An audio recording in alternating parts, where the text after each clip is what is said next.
తెలంగాణలో యాసంగి రబీ సీజన్లో 2026 ధాన్యం కొనుగోళ్లలో జాప్యం జరుగుతుంది అనేది కాదనలేని నిజం. ఐకేపీ కేంద్రాల వద్ద నిర్లక్ష్యంపై రైతులు తీవ్ర ఆగ్రహం వ్యక్తం చేస్తున్నారు. పంట చేతికొచ్చి నెల రోజులు దాటినా కూడా కొనుగోలు సజావుగా సాగకపోవడంతో అన్నదాతలు రోడ్డున పడ్డారు. రాష్ట్ర వ్యాప్తంగా 8,000 కొనుగోలు కేంద్రాలు ఏర్పాటు చేస్తామని రాష్ట్ర ప్రభుత్వం చెప్పినప్పటికీ సకాలంలో సగం కేంద్రాలు కూడా పూర్తి స్థాయిలో అందుబాటులోకి రాలేదు. వరంగల్ ఉమ్మడి జిల్లా వ్యాప్తంగా అకాల వర్షాలతో రైతులు నష్టపోతున్న పరిస్థితి నెలకొంది. దీనిపై బీఆర్ఎస్ బీజేపీ నాయకులు ఆందోళన చేపట్టారు. తక్షణమే ప్రభుత్వం తడిసిన ధాన్యాన్ని, కొనుగోలు కేంద్రాల్లో ఉన్న ధాన్యాన్ని కొనాలని డిమాండ్ చేశారు. ఇదే అంశానికి సంబంధించిన పూర్తి అప్డేట్స్ మా ప్రతినిధి శ్రీనివాస్ లైవ్ ద్వారా అందిస్తారు. శ్రీనివాస్, రబీ సీజన్ లో ధాన్యం కొనుగోలు అయితే పూర్తిగా జాప్యమైందని చెప్పుకోవచ్చు. రైతులు తీవ్ర ఆవేదనతో ఆగ్రహావేశాలతో అయితే ప్రభుత్వంపై అనేక ఆరోపణలు చేసిన పరిస్థితి అయితే ఉంది. రాష్ట్ర వ్యాప్తంగా కొనుగోలు కేంద్రాలు 8,000 కొనుగోలు కేంద్రాలు మేము ఓపెన్ చేస్తున్నామని రాష్ట్ర ముఖ్యమంత్రి సీఎం ప్రకటించినప్పటికీ దాంట్లో సగం కూడా ఈ రోజు అమలు చెందని పరిస్థితి నెలకొంది. దీనిపై రైతులు చాలా ఇక్కట్లు పడ్డ పరిస్థితి నెలకొంది.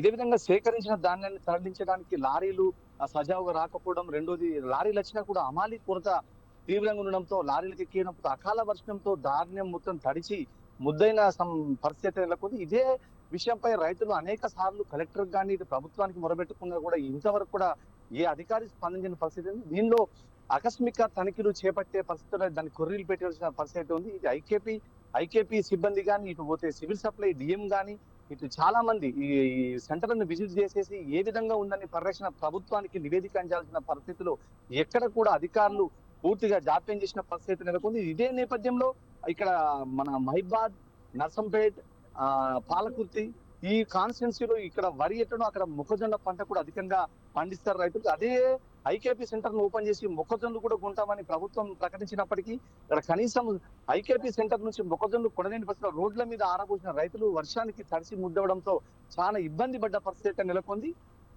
సేకరించిన ధాన్యాన్ని తరలించడానికి లారీలు అమ్మారి కరెక్ట్ టైం రాకపోవడంతో కూడా అక్కడ కుప్పలుగా తేరుకుపోయిన పరిస్థితి సెంటర్లో అయితే ఉండడం జరిగింది.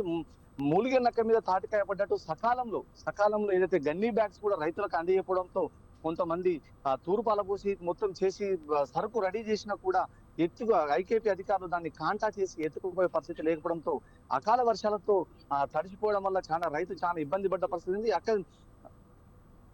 ఆకస్మిక తనిఖీలకై కోర్రీలు పెట్టిన పరిస్థితి. ఇదే సివిల్ సప్లై డిఎం కానీ, ఐకేపీ వాళ్ళు కానీ ఇటువంటి పరిస్థితిని సమీక్షించి ఇక రైతులకు ఎటువంటి ఇబ్బంది లేకుండా చూడాలనే పరిస్థితి. ఇదే ఐకేపీ సెంటర్ లో ఒక టెంట్ వేసి రైతు వచ్చి ఎండకు సేద తీసుకునే పరిస్థితి ఉంటుంది. దాంతో పాటు నీళ్లు కూడా సమకూర్చాల్సిన పరిస్థితి ఉంటుంది.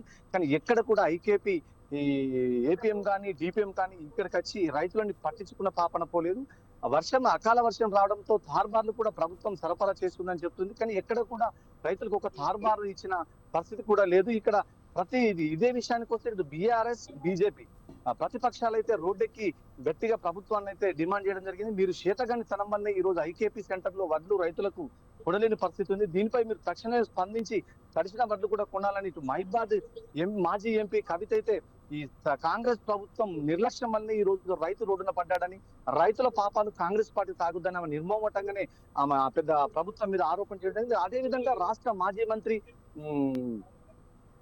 సత్యవతి రాథోడ్ కూడా రైతుల సమక్షంలో ధర్నా నిర్వహించి ఐకేపీలో కనీసం ఇంతవరకు కొనుగోలు ప్రారంభం కాలేదు, నెల రోజులు దాటినా కూడా ధాన్యాన్ని రోడ్డు మీద ఉంచి మీరు ప్రభుత్వం చోద్యంగా చూస్తుంది, దీన్ని రైతుల ఉసురు ఖచ్చితంగా రాకూడదని మాజీ మంత్రి సత్యవతి రాథోడ్ అయితే ప్రభుత్వం చేసింది. అదేవిధంగా వర్ధన్నపేటలో ఆరూరు రమేష్ అయితే ఒక 200 మందితోని ఆయన రైతుల సమక్షంలో రోడ్డుపై బైఠాయించి తక్షణమే మొక్కలను కొనాలని చెప్పేసి అయితే ఆరూరు రమేష్ అయితే ఖచ్చితంగా ప్రభుత్వానికి డిమాండ్ చేయడం జరిగింది. ఇవన్నిటిగా చూసుకుంటే ప్రభుత్వం విఫలమైందని చెప్పేసి రైతులు అయితే ఆరోపణ చేస్తున్నారు. ఎక్కడ కూడా మా ధాన్యం ఇంతవరకు కనీసం అమాలి సౌకర్యం లేదు, లారీలు రాలేదు, గన్నీ బ్యాగ్స్ ఇవ్వలేదు, మాకు తార్బాలు లేక మా పంట మొత్తం తడిసిపోయి నష్టపోయి ఆరుగాలాలు చేసిన పంట నష్టపోయి మా ఆర్థిక వ్యవస్థని ఉళ్ళుబడిన పరిస్థితి జరిగిందని చెప్పి అయితే రైతు ఆందోళన చెందుతున్నారు. ఇదే అంశంపై టిఆర్ఎస్ సీనియర్ అంటే కేసీఆర్ తో పాటు ఉద్యమ కాలంలో పనిచేసిన వ్యక్తి టిఆర్ఎస్ పార్టీ సీనియర్ నాయకుడు, జిల్లా నాయకుడు మల్లారెడ్డి మనతో ఉన్నారు. వారితో మాట్లాడడానికి ప్రయత్నం చేద్దాం. సార్ చెప్పండి, ఈ ప్రభుత్వము నిర్లక్ష్యం అంటారా కొనుగోలు కేంద్రాల్లో కొనుగోలు చేయకపోవడం? ఈ ప్రభుత్వము ఎలక్షన్ల ముందు రైతులకి ప్రజలకి ఇచ్చిన వాగ్దానాలన్నింటినీ కూడా అంటే రైతునే రాజు చేస్తాం, రైతే రాజు, ఈ దేశానికి రైతే వెన్నుముక అని చెప్పేసి రైతు డిక్లరేషన్ పేరుతోటి వరంగల్లో సభ పెట్టి రైతులకు మాయమాటలు చెప్పి ఓట్లేస్తున్నటువంటి ఈ ప్రజాప్రభుత్వము ఈ రోజు రైతులను చెప్పరాని తిప్పులు పెడతా ఉన్నది. ఈ రోజు 2026 సీజన్ లో ఇప్పటికే దాదాపుగా 80% రైతులు కూడా ధాన్యాన్ని మొత్తం కూడా వరి కోతలు కోసుకొని ధాన్యాన్ని ఆరబోస్తున్న పరిస్థితి. ఈ పరిస్థితిలో ఈ సీజన్ లో ఏప్రిల్ మేలో వడగళ్ల వానలు వచ్చి రైతులు చాలా ఇబ్బంది పడతా ఉన్నారు. ఇప్పటి వరకు కూడా ప్రభుత్వం నుంచి కానీ ఎటువంటి స్పందన లేదు. మొన్న మల్లంపల్లిలో కూడా టిఆర్ఎస్ పార్టీ పక్షాన ధర్నా చేస్తే మంత్రి గారు పోయి కొనుగోలు సెంటర్లను వెంబడే ప్రారంభిస్తాము, కొనుగోలు సెంటర్లను కొత్తగా ఇస్తున్నామని చెప్పేసి చెప్పడం జరిగింది. కానీ ఎక్కడ చూసినా కూడా ఈ ప్రాంతంలో రైతులందరూ కూడా ధాన్యాన్ని కల్లాలలో ఆరబోతున్న పరిస్థితి కనబడతా ఉంది. ఈ కల్లాలు లేక అంటే ప్రభుత్వం కల్లాలు నిర్మించకపోవడం వల్ల రైతులు స్వతహాగా తెచ్చుకొని ఈ పంట భూములలో ధాన్యం ఆరబోసుకోవడం వల్ల వర్షం పడితే ఈ వర్షానికి మొత్తం ఈ బరకాల కింద ఉన్న వేసినటువంటి పచ్చిదనంతో బరకాలు మొత్తం కూడా పచ్చిగాయి వడ్లు కూడా పచ్చిగా ఉండే పరిస్థితి ఏర్పడతా ఉంది.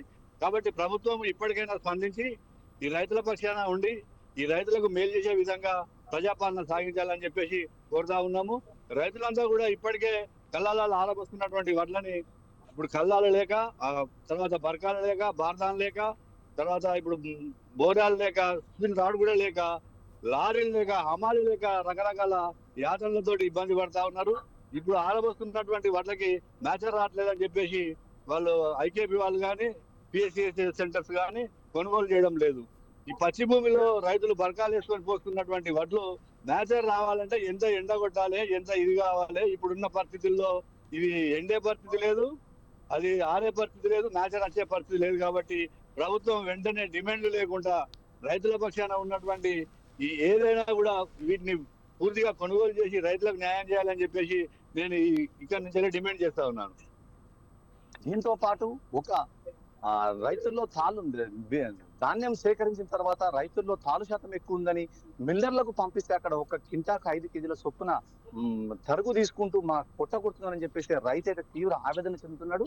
దీనిపై సకాలంలో ఐకేపీ కానీ అట్లే సివిల్ సప్లై అధికారులు కానీ మిల్లర్లకు ఒత్తాసు పలుకుంటారు అంతే అని చెప్పడంతో రైతులు చేసే పరిస్థితి ఏం లేక నీరు గార్చే పరిస్థితి ఏర్పడి దీన్ని తక్షణమే జిల్లా కలెక్టర్ అదుపులోకి తీసుకొచ్చి మిల్లర్లపై సకల టైంలో అంటే తక్షణమే చర్య తీసుకోవాల్సిన పరిస్థితి అవుతుంది. అయినా కూడా కలెక్టర్ కానీ ఇటు అధికారులు కానీ ఎక్కడ కూడా మిల్లర్లని ఏమీ అనే పరిస్థితి లేని పరిస్థితి. అదే కాక రైతు ఇష్టం వచ్చిన పంట వేసుకోవడానికి ఎక్కడ కూడా అవకాశం లేదు.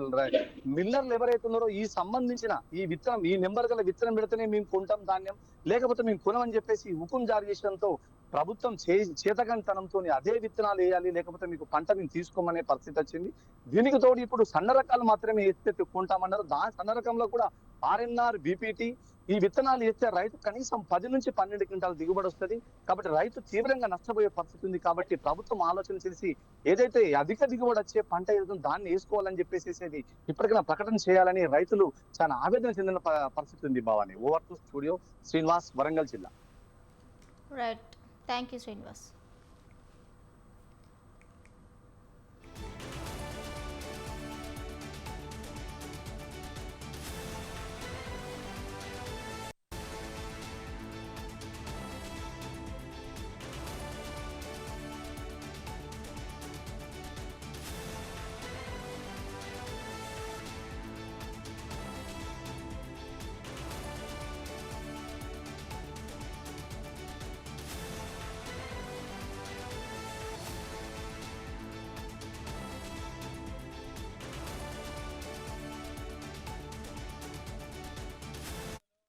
ఈ ధాన్యం తడిసి అనేక ఇబ్బందులు ఎదుర్కొంటారు.